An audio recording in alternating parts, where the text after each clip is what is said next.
En Honduras se debate actualmente una posible implementación del voto electrónico para las próximas elecciones generales. ¿Es viable para nuestro país la utilización de este método? ¿Se está preparado para este tipo de innovaciones? Ante esta y otras interrogantes, valdrá la pena conocer las experiencias de otros países latinoamericanos como Paraguay, Ecuador, Brasil y Venezuela, quienes en su momento han hecho uso del voto electrónico. Y precisamente el tema del voto electrónico es abordado a continuación por el experto costarricense Joseph Thompson, director del Centro de Asesoría y Promoción Electoral, CAPEL.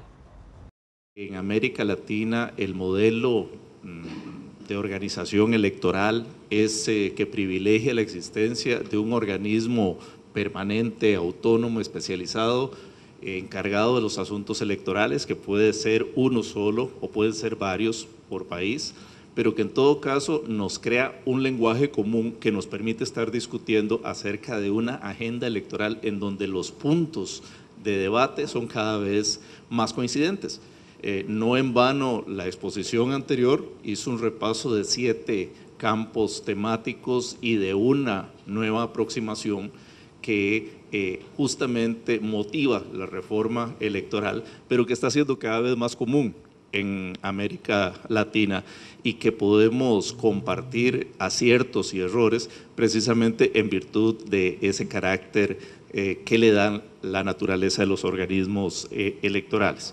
En ese contexto es evidente que hay un campo para la tecnología y dentro de la tecnología hay un campo privilegiado para todo lo que es la automatización y de ella la informatización.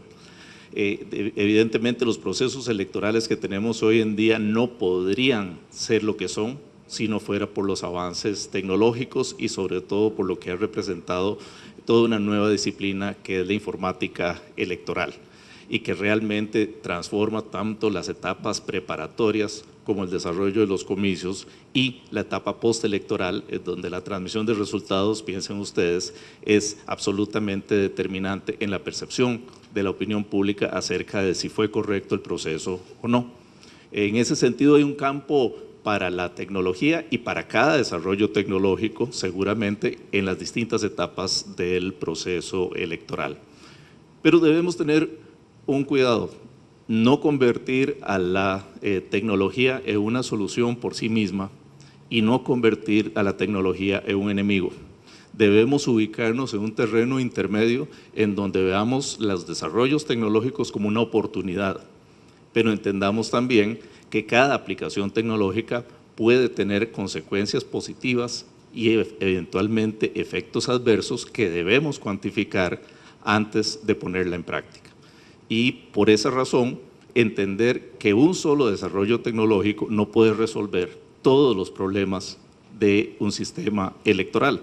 De hecho, los sistemas electorales no siempre tienen que ver solo con su normatividad y su práctica, sino también con la cultura política del entorno en el cual se encuentran implantados.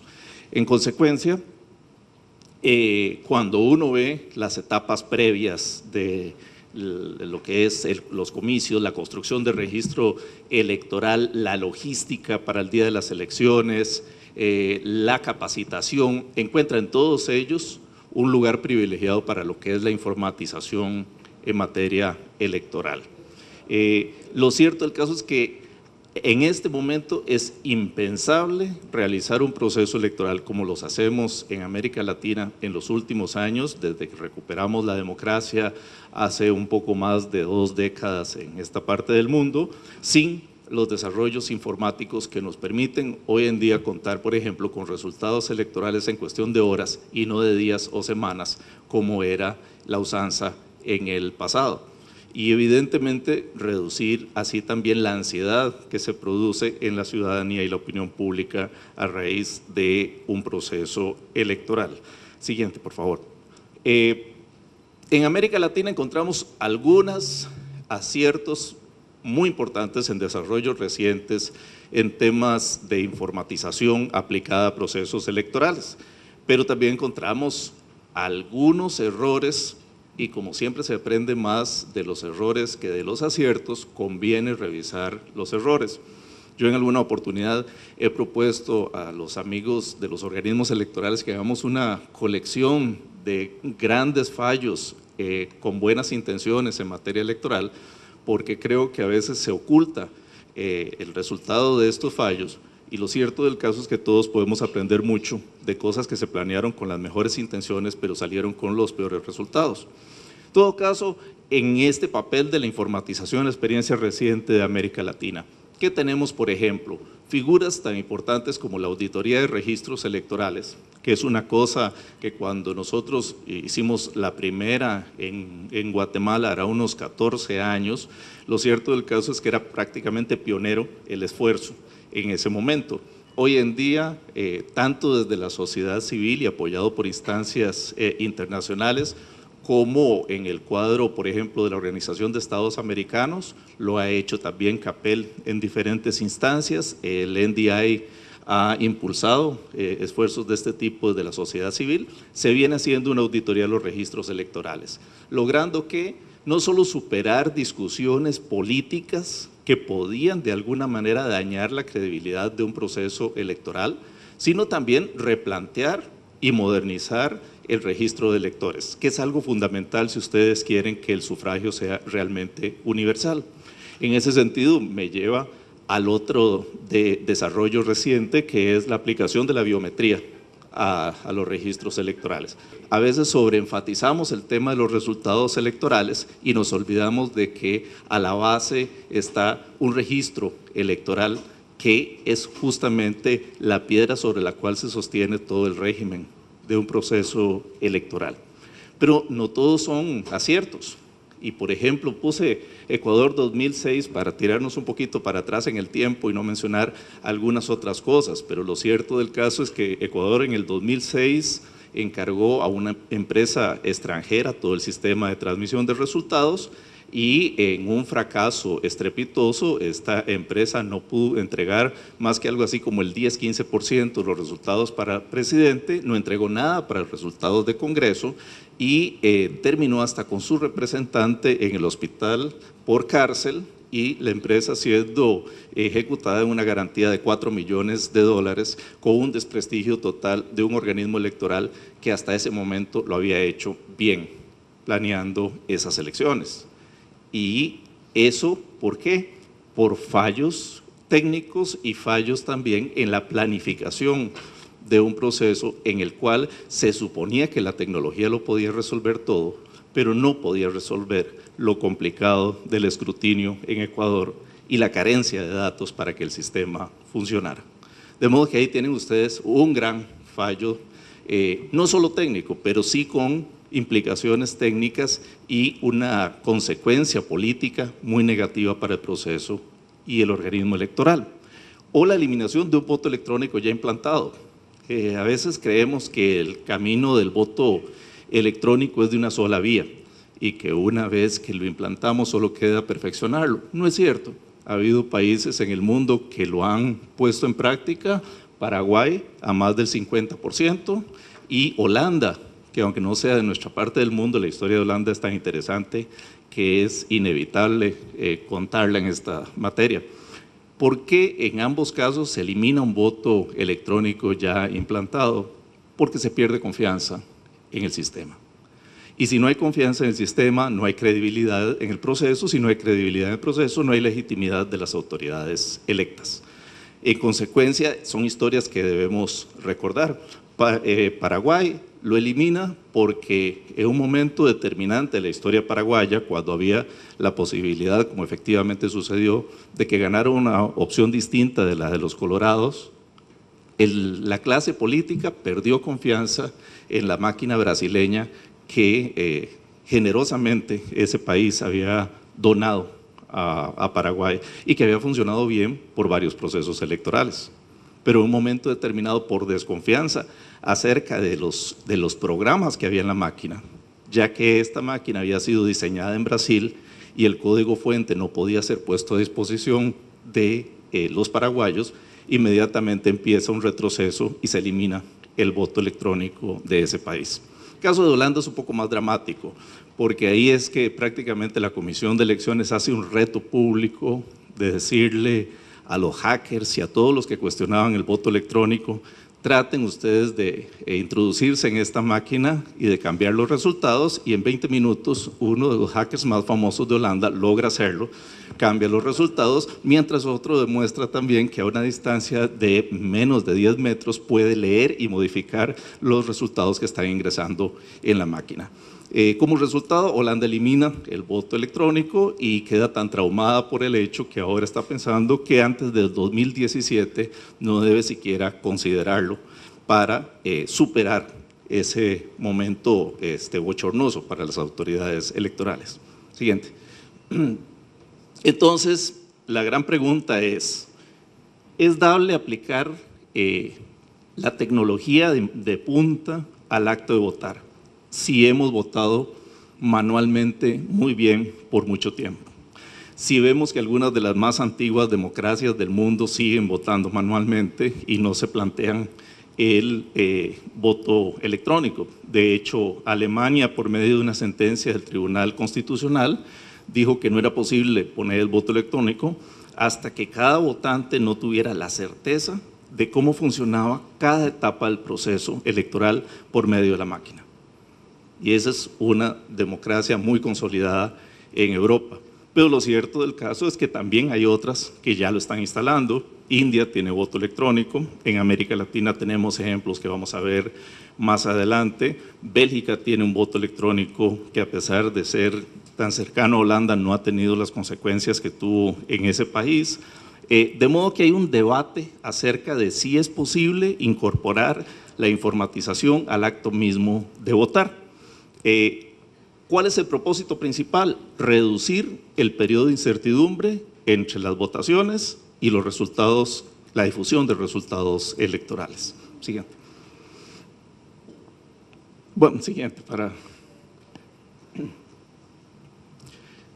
En esta materia, recordar siempre que la tecnología no es un fin en sí misma.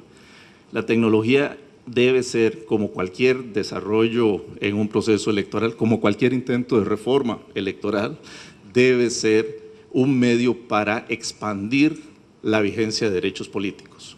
Si logramos que los derechos políticos se puedan ejercer de mejor manera por medio de un desarrollo tecnológico, normativo o de mecanismos, entonces adelante.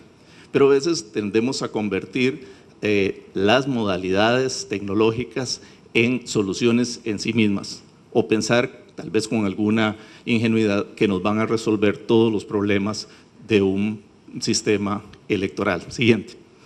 Hay algunas preguntas que conviene uno hacer cuando se pregunta sobre si implementar la votación electrónica. ¿Significa que tener votación electrónica nos va a aumentar la participación electoral? No hay evidencia empírica de esto. Los países que han tenido voto electrónico han reducido sustancialmente, digamos, el tiempo en la etapa de escrutinio y transmisión de resultados, pero no han aumentado sustancialmente la participación electoral. ¿Es esta reducción del tiempo en la entrega de los resultados una garantía para el proceso electoral o es una necesidad de los medios de comunicación? Sobre todo menciono la televisión, que es la que con más ansiedad espera presentarnos esos gráficos, ¿no?, en donde ya de una vez nos quieren dar la composición del Congreso y nos quieren decir a los 15 o 20 minutos pasada una elección quién ha resultado vencedor. Entonces, hay que preguntarse si estamos dispuestos a, por celeridad, poder sacrificar otros valores igualmente importantes en un proceso electoral. ¿Y cuál es la responsabilidad en caso de fallas tecnológicas? ¿Y cuál es el plan de contingencia que vamos a tener por si algo falla? Y esto se los digo con el mayor de los énfasis, porque siempre los oferentes tecnológicos les van a insistir a ustedes que para qué hablar siquiera de un plan B si el equipo no va a fallar. Y el equipo falla. Y el equipo falla, y los países que tienen voto electrónico tienen siempre adicionalmente un porcentaje de máquinas para suplir aquellas que van a fallar. Y un medio de hacerlas llegar, y también un plan B en caso de que no se pueda hacer llegar esas máquinas. Lo vamos a ver enseguida, por favor. En realidad, se habla de voto electrónico cuando deberíamos hablar de modalidades de voto electrónico. Hay por lo menos 3 grandes categorías, si uno quiere puede poner más, pero están las lectoras automatizadas de resultados. Esas en realidad lo único que hacen es leer el resultado de la papeleta y almacenarlo automatizadamente y transmitirlo informáticamente. Y por lo tanto, lo que hacen estas máquinas es reducir toda la etapa de escrutinio y transmisión de resultados. Pero para la mayoría de ellas, la persona puede votar en una papeleta normal. Y lo único que cambia es ese momento que, como les decía, es el momento más determinante para la existencia del voto electrónico. En el pasado fallaba mucho. Hoy en día se han desarrollado nuevas lectoras que están siendo reconsideradas para su introducción en procesos electorales. Por ejemplo, en Estados Unidos, donde se estaba abandonando las lectoras, se ha regresado más bien en varios de los estados a reimplantar las lectoras a causa sobre todo de aquel polémico incidente de la Florida en el año 2000, en las elecciones entre Bush y Gore, en donde había de veras un problema con la informatización y la posibilidad de votar. Segundo, tenemos la votación en medio electrónico autónomo. Se sustituye toda la votación por una máquina o una urna electrónica en donde se vota de diferentes maneras. Se puede votar marcando botones o teclas. Es el caso de la máquina brasileña, en donde fundamentalmente funciona por selección de botones que permiten a la persona incluso reconsiderar su voto o avanzar a la siguiente dignidad. Y tienen ustedes el sistema de pantalla sensible, en donde todo lo van activando por medio de el tacto en justamente el sistema de pantalla. Este es el que sigue, por ejemplo, la máquina que se usa en Venezuela. Entonces ahí tienen ustedes que estos 2 sistemas son los más desarrollados en América Latina. De hecho, el de pantalla sensible es el que más se está utilizando, incluso con otros desarrollos que les mencionaré más adelante. Hay una variación muy importante y es si las máquinas son capaces o no de entregar un comprobante físico respecto de cómo se votó. La máquina brasileña no lo hace, la venezolana sí lo hace. Hay una tendencia internacional en este momento a exigir que la máquina entregue algún tipo de comprobante a raíz también de recomendaciones que se hicieron por panelistas internacionales y a propósito de problemas que hubo para reconstruir elecciones en algunos países. Lo importante de que emitan un comprobante es que esto permite no solamente auditar, o sea, confrontar lo que dicen los comprobantes con lo que dice la máquina, sino que también en caso de fallo de transmisión de resultados permite reconstruir la elección y entonces hacer un conteo manual de los comprobantes como si fueran papeletas. Siguiente. La votación electrónica en red, esta es para muchos el sueño del futuro, es la posibilidad de votar en internet o en una red que se construya a propósito, pero debo sí advertirles que todo el mundo reconoce que cada vez que se crea una red o se usa una red pública como es internet, aumenta sensiblemente la vulnerabilidad del sistema. Y es ahí donde efectivamente la figura de los hackers y la figura de los que plantan virus y otro tipo de amenazas que todos conocemos se vuelve potencialmente más significativa. Bueno, ¿cuáles son los sistemas que tenemos en América Latina? En realidad, cuando uno repasa los sistemas que se han desarrollado, encuentra que cuando han sido exitosos es porque han permitido superar alguna insuficiencia del sistema electoral. Y cuando han fallado es porque han perdido la confianza que se había acumulado. Se ha deteriorado el consenso político que estaba detrás de su aplicación. Entonces, por ejemplo, Brasil, ¿qué logra con informatizar y automatizar su votación? Bueno, logra primero superar los problemas derivados de sus grandes dimensiones, la cantidad de votantes, el territorio tan enorme de Brasil, eso es una necesidad real, pero además supera un problema que tenía el sistema brasileño. que era, Brasil no contaba en mesa, sino que contaba en juntas intermedias, al estilo algo heredado un poco de Portugal. Y al introducir en esas juntas intermedias, ustedes comprenderán que había muchas distorsiones en los votos y uno nunca sabía si lo que salía de la mesa era lo que realmente contaba la junta intermedia y lo que se llevaba a nivel nacional. ¿Qué logra la urna electrónica en Brasil? Eliminar las juntas intermedias. Y esa es una maravilla de paso y le permite a la sociedad brasileña tener realmente confianza en los resultados electorales. Venezuela, ¿por qué Venezuela instala una máquina computarizada para votación? Para superar lo que eran las distorsiones introducidas en las mesas electorales como producto de un bipartidismo muy dominante en ese país, que hacía que los partidos minoritarios afirmaran que los dos principales se repartían las boletas sobrantes para aumentar el número de votos recibidos y así volver insignificante la votación de los partidos minoritarios. En Venezuela, por eso, cuanto menos se toque el voto, más transparente va a ser. Y ese es el origen de la máquina venezolana. Vean que en ambos casos, Brasil y Venezuela, Brasil tardó 9 años en implantar el voto electrónico desde que lo empezó en un estado en particular hasta que lo llevó prácticamente a todo el territorio.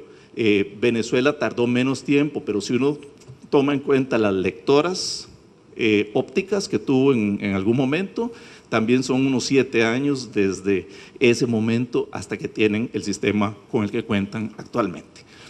Paraguay usó las máquinas brasileñas y hay otros desarrollos que se han hecho en América Latina.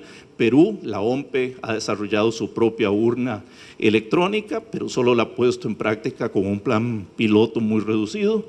Y hay estados en México, Nuevo León, Coahuila, que tiene su propio sistema, que es incluso en la forma de una maleta electoral que se puede transportar para los distintos procesos. Siguiente. Bueno, ¿cuáles son los elementos de polémica? ¿Por qué es que todo el mundo está tan de acuerdo con la tecnología en materia electoral, pero cuando llega el voto electrónico le cambia la opinión a mucha gente? Bueno, porque hay factores importantes a considerar. El costo. Representa la inversión que evidentemente va a haber que hacer para comprar o desarrollar este equipo.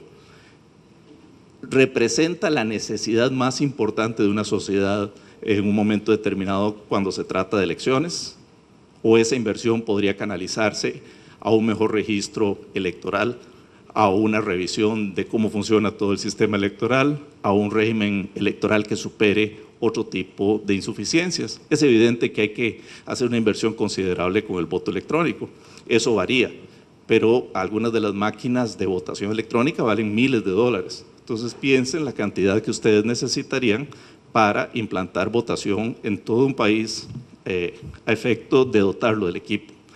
Mucha gente dice, sin embargo, quienes defienden el voto electrónico, que esa es una inversión que se recuperará con el tiempo y que se va a suplir con el tema de papeletas y una cantidad de material que ya no va a ser necesario por el uso de la computación. Lo cierto del caso es que hay un debate ahí, porque hay costos asociados con las urnas electrónicas que no siempre se ven y que tienen que ver con el almacenamiento de esas máquinas, donde se van a conservar, con el estarlas actualizando, porque hay que estar evidentemente tratando el aparato como sus programas, etcétera, etcétera, etcétera. Seguridad de los datos, bueno, ese es el gran tema, ¿no? Seguridad de los datos, es posible que alguien se infiltre ahí y cambie el resultado de una elección. Yo les puedo decir que los avances tecnológicos son cada vez más impresionantes en materia de encriptación de resultados y de dotar de candados a un sistema para que esto no suceda. Pero lo cierto del caso es que hay algunos expertos que sostienen que no hay, por definición, un sistema totalmente blindado contra posibilidades de intrusión, y que en realidad esto lo vemos con los problemas que hasta las entidades financieras tienen con sus propios manejos de datos informatizados. De todas maneras, hago el comercial de que a veces nos presentan la seguridad de una urna electrónica como si fuera igual a la de un cajero automático. Y hay que tener cuidado porque los conceptos de seguridad financiera y seguridad electoral son muy distintos, empezando porque el secreto del voto no admitiría esa cámara que tiene todo cajero automático para ver que la transacción se efectuó y que se efectuó de la manera adecuada. Limitaciones del marco normativo, por ejemplo, ¿existe posibilidad real de aplicar el voto electrónico o todo el código electoral fue escrito pensando en votación manual? ¿Cuántas reformas tenemos que hacer para pensar en una urna electrónica? Piensen ustedes que los códigos electorales suelen exigir hasta que sean firmadas las papeletas, eso ya no aplicaría a una urna electrónica completa. Exige algún tipo de representación de los partidos. ¿Cómo serían esos representantes si es una urna electrónica? ¿Serían unos técnicos más que unos representantes? ¿Cuándo impugnan y sobre qué base impugnan en una mesa si hay urna electrónica? Y por supuesto el tema de los requisitos esenciales. Implantación de voto electrónico también significa una campaña de educación acerca de cómo hacer uso de la urna y una campaña de capacitación muy grande para todos los que van a estar implicados en el proceso electoral. Es un cambio de mentalidad y por lo tanto siempre hay que hacer un debate acerca de la necesidad y conveniencia de implantar. Por favor. Por eso es que hay cambios muy dramáticos. Piensen ustedes que en la administración electoral, por ejemplo, se vuelve lo técnico estratégico. Yo digo que el director de informática es tan importante como el director nacional de elecciones, porque cualquier error o fallo en lo informático tiene una repercusión sobre todo el proceso electoral. En la observación electoral, varias de ustedes que han participado como observadores nacionales, ¿cómo observarían una urna electrónica? ¿Qué destrezas necesitarían que ahora no han desarrollado en caso de una urna electrónica? ¿Cuáles serían los elementos observables en una jornada electoral con urna electrónica? Lo mismo para los observadores internacionales. En los partidos políticos, que aquí hay representantes de partidos políticos, ¿cómo fiscalizan ustedes una elección con urna electrónica? ¿Son sus técnicos? ¿Son sus juristas? ¿Es una combinación de los dos? ¿Cómo impugnan? ¿Cuándo impugnan? ¿Cómo resuelve la justicia electoral? ¿Sobre qué bases y sobre qué evidencia en caso de una urna electrónica? Yo no estoy diciendo que no se pueda, lo que les estoy diciendo es que es un cambio de mentalidad completo y no es simplemente un cambio de una tecnología en un momento determinado. Siguiente. Finalmente, para terminar, considerar la diversidad de sistemas electorales. Las compañías que hacen este tipo de máquinas y las comercian internacionalmente les van a decir que tienen una que es perfecta para todos los países. Eso no es así. Siempre hay que modificarlas en función de las necesidades y las características de cada legislación. La cultura imperante y el grado de confianza que haya entre la clase política y la ciudadanía es determinante, porque si no logramos que esta evolución sea un factor de confianza, lo que va a hacer es interpretada como un mecanismo de manipulación de las elecciones. La inversión no es solo inicial y es necesario presupuestar procesos de capacitación y educación y por supuesto la modalidad que se elija debe responder a superar una limitación que afecte el régimen electoral y debe ser adecuada para esa solución. Caso Brasil, caso Venezuela, caso India, en donde también por sus enormes dimensiones requiere de un sistema informatizado para producir los resultados en un plazo aceptable.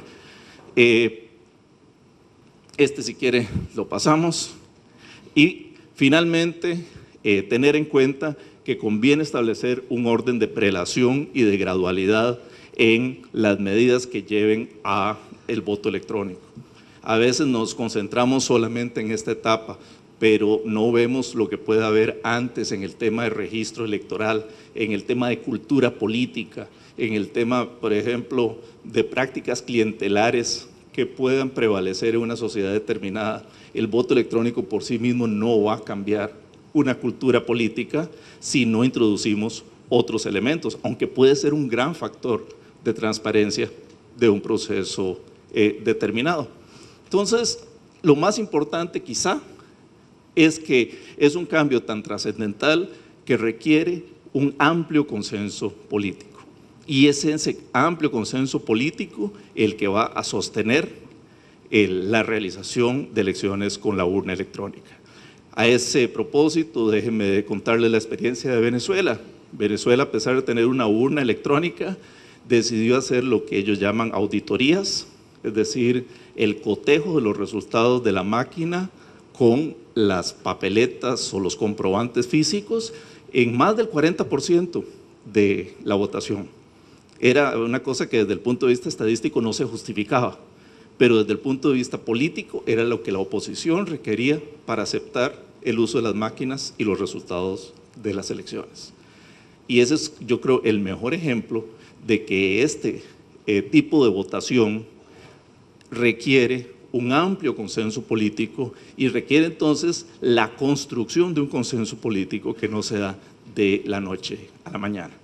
Entonces, en ese sentido, espero dejar algunas ideas para el debate y lástima que no pueda acompañarlos más en la discusión de estos temas, pero la última idea que les dejo es todo desarrollo tecnológico y por supuesto la informatización del voto es un elemento que debe funcionar para el fortalecimiento institucional de los organismos electorales y de la credibilidad en los procesos.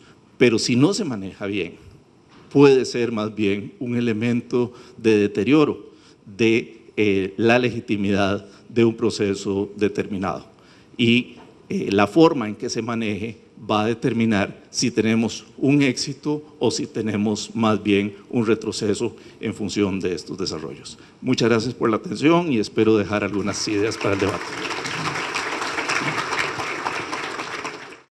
Tras el abordaje de este importante tema, queda a todos los actores de la vida política nacional, incluidos los votantes, analizar las mejores opciones para que en Honduras avancemos en el proceso de fortalecimiento de la democracia.